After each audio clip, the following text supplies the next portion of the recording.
I'm your Kuya Eli, and we are from Maranatha kasi may mga bago dito, and we are so much masaya kasi we are na-welcome, we are also welcome na andito kayong lahat. And sabi ko sa katabi mo, salamat kasi andito ka. Thank you. Thank you. Thank you. Andito kayo, and it takes really a discipline na punta ka dito. And my title of the message na i-share ko ngayon is which is gusto ko na lahat tayo makinig. And I'll be sharing about the power of the discipline. So kailangan ng disiplina para pumunta ka dito, di ba? Pwede ka naman matulog dyan sa taas, pwede kang mag-scroll, mag-cellphone, at pwede kang lumabas. Pero I thank you kasi you choose to stay here.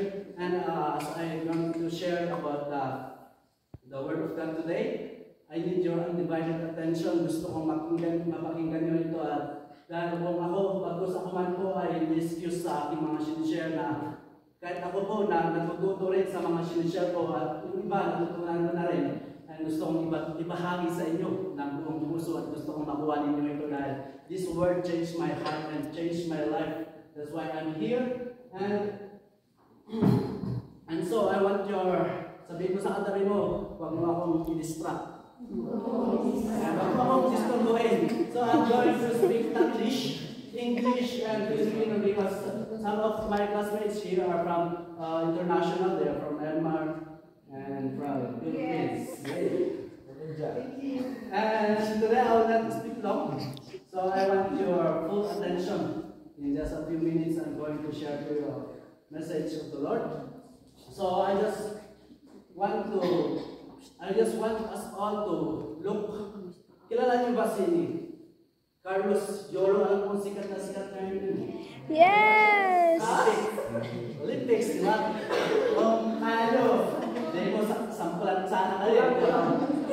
Hindi yun ang aking purpose na nandito. Baka mamabiling pa kayo. Pero lang. So kung kilala niyo si Carlos Yolo, Carlos Yolo win the 2 golds today, right? And sa 2 golds na yan, may gantimpala siya. Anong gantimpala? May prize or may incentives. May mga cash prize na nakuha at na-receive sa ating government, sa ating mga iba't ibang company na nagbigay ng 20 million, right? 20 million for our government. At kung pwede, basahin ko lang saglit yung mga kasi hindi naman sa kinukuha ko kayo tungkol sa pera, pero gusto ko lang na makita natin yung mga price ni Carlos Yolo. Ibasa ko lang. 10 million cash from the sports patron money Pangilinan. 10 million cash San Miguel Corporation. 5 million cash International Container, 5 million cash Business Take-on Dinis, 3 million cash from Chokes to Go, 3 million cash the House of Representatives, 32 million condo unit from Mega World. Gusto mo niya ba yan?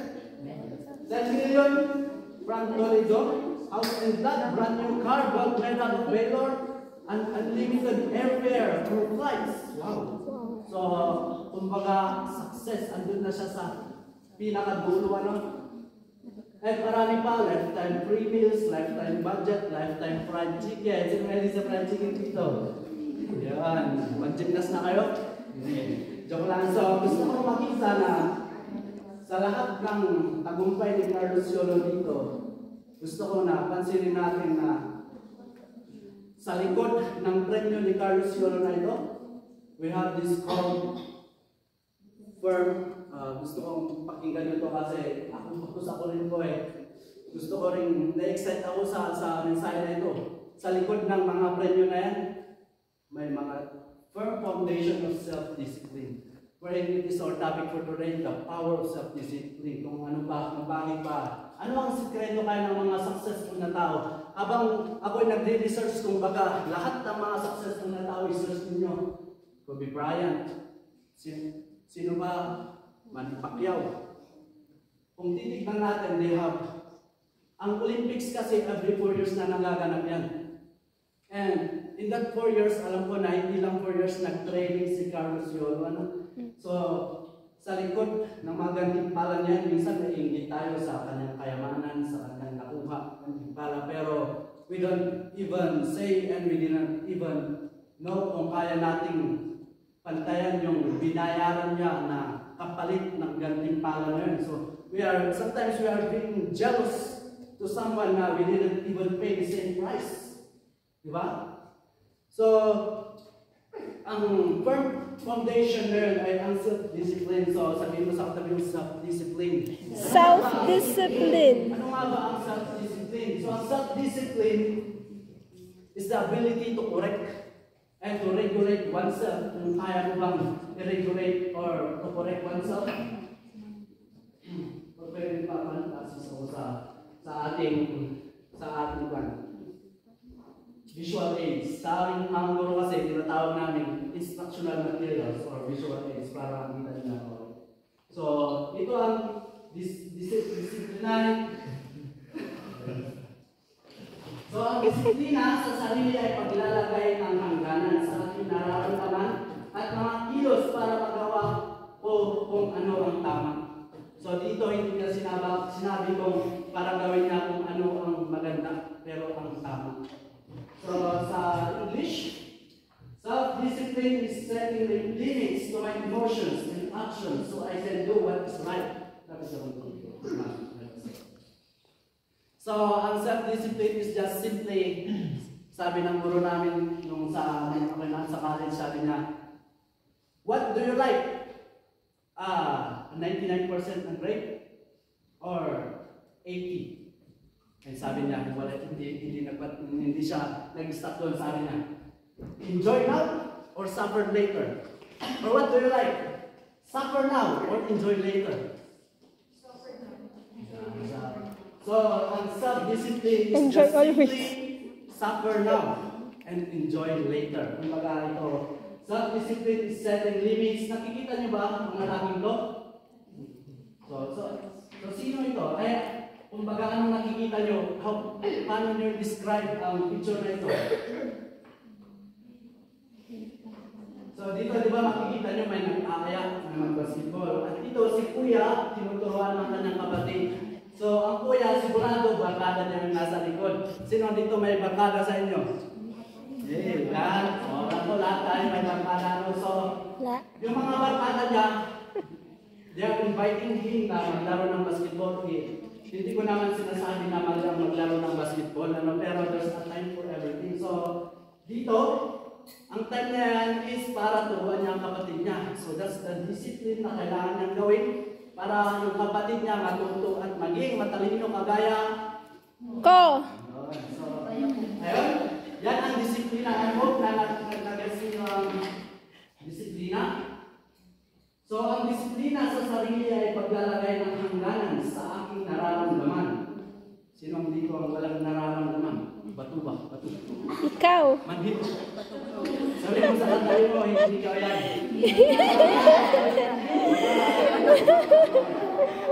So, ayan, kung nakikita nyo to, they are inviting him na mag-play ng cards. Alam ko, nakapaglaro na tayo ng cards, no?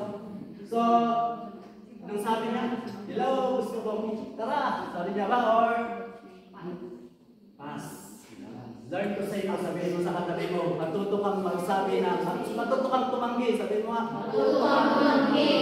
Dahil lahat ng nagkakaya sa'yo, gusto kang gusto kang kasama, matuto kang tumanggi. So, ang disiplina sa sarili ay paglalagay ng hangganan sa aking nararamdaman at mga kilos para magawa ko kung ano ang tama. Kung ano ang tama at hindi ang maganda, hindi ang mali.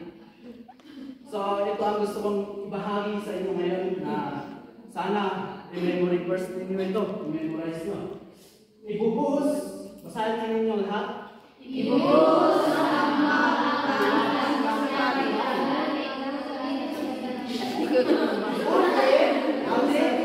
ang sarili na pipigil ng tao at tumig.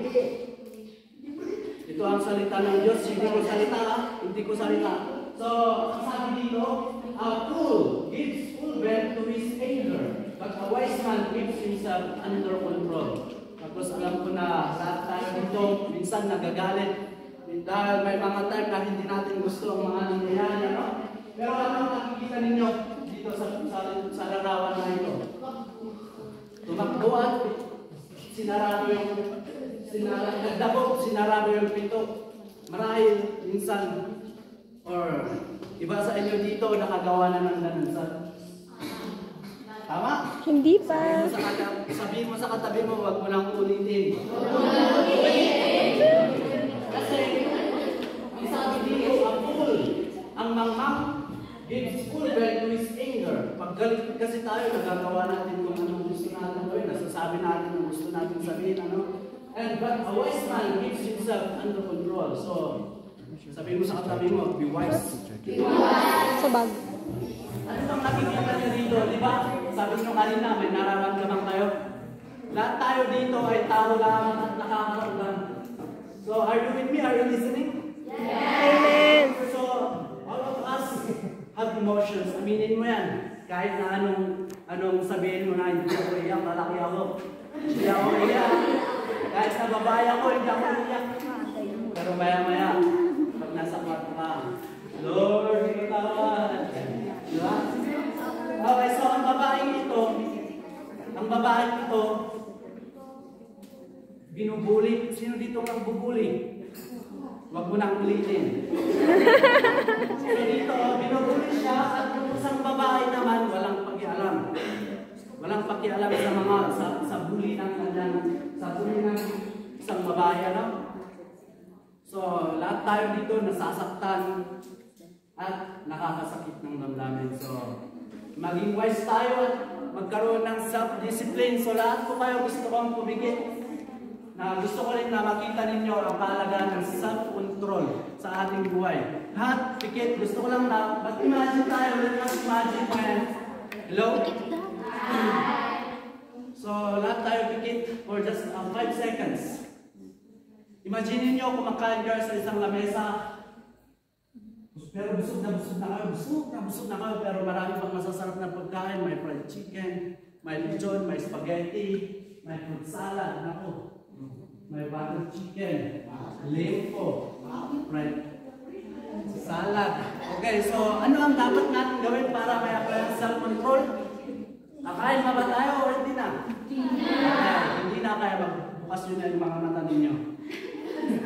So, ang salita ng Diyos, minsan kasi sa ating buhay, aminin man natin, sino dito ang gustong maging tapuan? Sino dito gustong makapasa sa pag-aaral? Lahat tayo gusto natin, di ba? Pero ang tanong, nagbabasa ba kayo? Yes! Nag-review ba kayo? Yes! So ayan, ang self-discipline. Minsan kasi may mga tao na, Pastor, ipanalangin mo ba ako, gusto kong tumalino? Pastor, ipanalangin mo ako, gusto kong pumayat. Tapos maya-maya, tamad naman bumangon. Tamad bumangon at mag-exercise, tamad mag-review at magbasa. Kapatid, kung ikaw man yan, hindi lang panalangin ang kailangan mo. Ang kailangan natin, self-discipline. Self-discipline. So we need self-discipline. And sabi nila, Christians ang pinakatamad sa lahat. Bakit? Dahil most of us Christians, we are being labeled as the most laziest and napakasakit pakinggan, pero minsan totoo. Dahil pinapadyos na lang natin na, Lord, bigyan mo ko ng 1 million. Ngayon na. Kahit hindi ka nagtatrabaho, tamad kang mag-aral, tamad kang magbasa. Na lagi kang nagpupuyat sa gabi, lagi kang nagsiselfone. Ay sabi dito, next.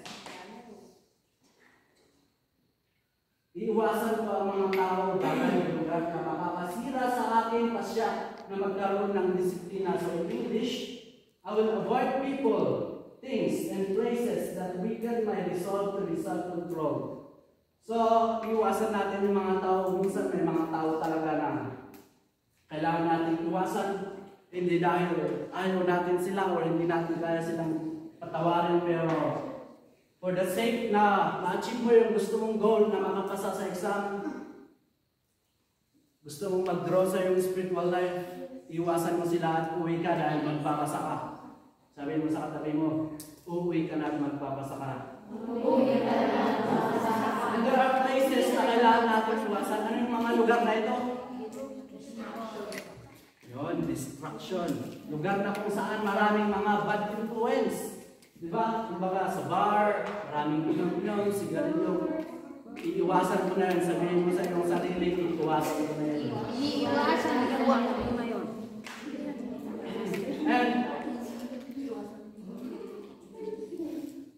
And nakikita niyo ba ang picture na ito? Pero bago yan, sabi sa kanyang salita na ang disiplina ay hindi madaling. Mahirap ito, pero may pagpapala, sabi ng Panginoon. And kung nakikita niyo ang picture na ito, sino sa tingin niyo ang pamilyar na tauhan sa Biblia na mahaba ang buhok? Wow! Wala tayong ganun dyan. So, maya. Ito si Samson at ito naman si Delilah. Hindi siya so, Samson at Delilah. So, kung nakikita nyo na dito na ako magtatapos. So, gusto kong pakita rin ito. So, kung napakinggan nyo na ang kwento ni Samson. Si Samson, Jordan, can I borrow you? Pwede gawin ko siyang larawan or litrato and sigwa na lang. Cedric. Okay, so kung titignan natin si Samson ay malakas, di ba? Ay, binigyan ng mahaba ang buhok. Sabi ng Panginoon, I will give you strength para itaguin mo yung lahi, ang panutan para. Pero sabi ng Panginoon, pero huwag mong sasabihin ang sekreto mo. Huwag mong sasabihin ang sekreto mo sa kahit kanino man dahil ang sekreto ng iyong lakas ay linagay ko dito sa buhok mo. Pero si Samson, ito siya o. Sino gusto maging Samson sa inyo? So si Samson, may ability, may potential, may lakas, kayang-kayang talunin ang lahat. At ito naman, pero ang ito na nangyari kay Samson, hindi niya nabantayan. Walang disiplina ba sa sarili, hindi niya nakontrol ang kanyang desire na magkaroon na Delilah. So, pero ba? So, nalighani siya kay Delilah. So, ang nangyari dyan, nasabi ni Samson ang kanyang sekreto kay Delilah at pinutol ang buhok at naging pogi na. Diba? So, naging pogi na pero nawala ang kanyang lakas at ngayon nahuli ng kanyang mga kaaway. So, this is just a simple illustration for all of us to see. At ito naman si Joseph. Kung sa dalawa, si pamilya ba kayo kay Joseph? Yes. Si Joseph ay isa, 11 sa kanilang magkakapatid at hindi masyadong malaman-laman. Pero si Joseph, tinapos ng kanyang mga kaibigan sa pit. Ibinenta ng kanyang mga kapatid pala. Ibinenta ng kanyang mga kapatid sa Egyptians at ito kinumpot ng Egyptians sa lugar ni Potiphar. Ngayon, everyday na, kung nabasa niyo yun, everyday na, yung tawag, tinitempt ni Potiphar. Yung asawa ni Potiphar. Si Joseph, di ba? Pero si Joseph, Saan siya? anong ginawa niya? Tumakbo, tinakbuhan. So, kung sa dalawa, kung aking ikukumpara, si Samson, si Joseph. Si Samson naging malakas at pero nung bilik, humingi ng lakas sa Panginoon at binigyan ng Panginoon. Pero namatay pa rin. So, si Joseph naman, kahit na nakulong, kinulong pero na-interpret na pa rin yung dahil sa kanyang disiplina sa sarili.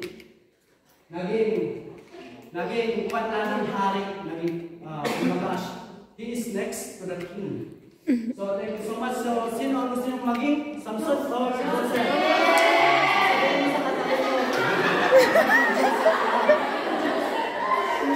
Thank you so much.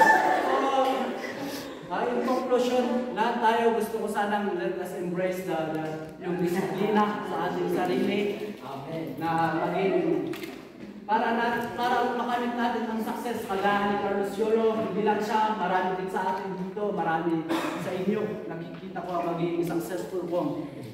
You will just only apply the self-discipline na mag-focus muna sa kung saan kayo tinawag ng Panginoon.